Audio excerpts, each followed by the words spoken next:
Well, hello there, friends of the internet. I'm joining you today because I have some really good news. I found out that I'm Generation Jones and not a baby boomer. If you were born between 1954 and 1965, you're a Generation Jones, so join me. I was born in 1957.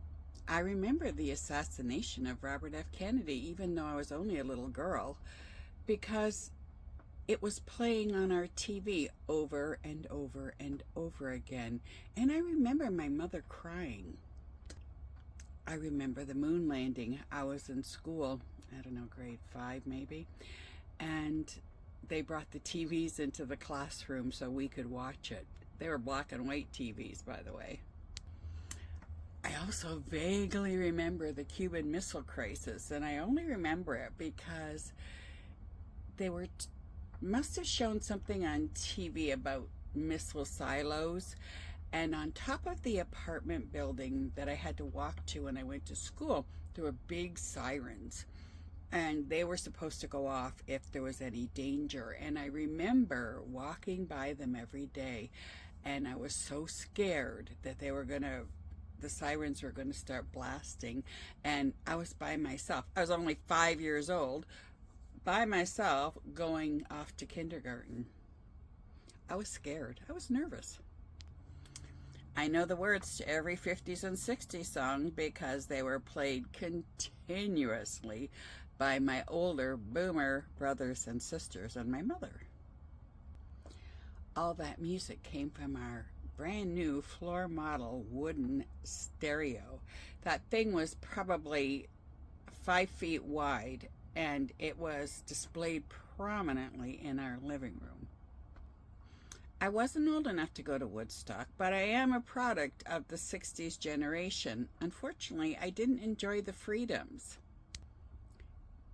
After the 60s, the boomers promptly left us, went and got married and jobs at Ford and GM. Generation Jones was just left to pick up the pieces of what the boomers left us. It was a bit of a shambles. They introduced sex, drugs, and rock and roll, and now expected us to deal with it.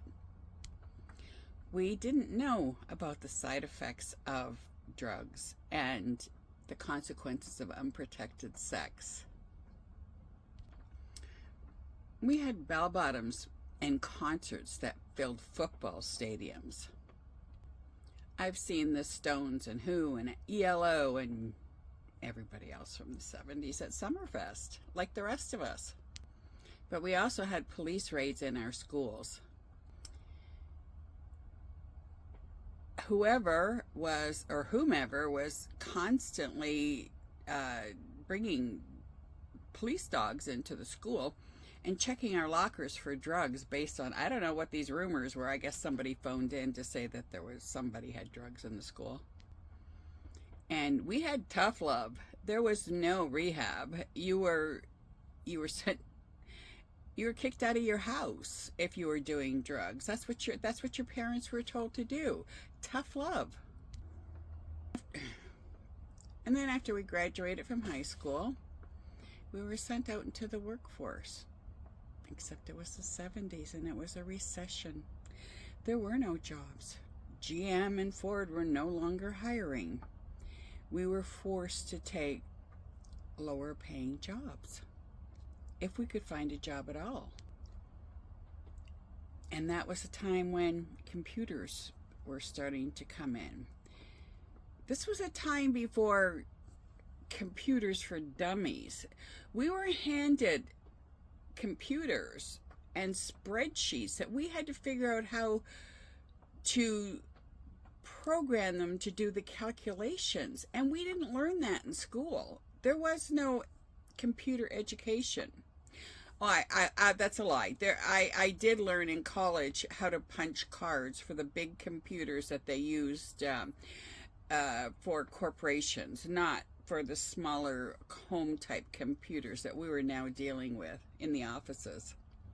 And we had to learn or figure it out in a hurry or we'd be out of a job. I've touched on a little bit of the good and the bad and the ugly. And It had to be pretty good because I'm here. So all I have to say now is welcome to Generation Jones. Please leave a comment. Let me know what your Generation Jones experience was like.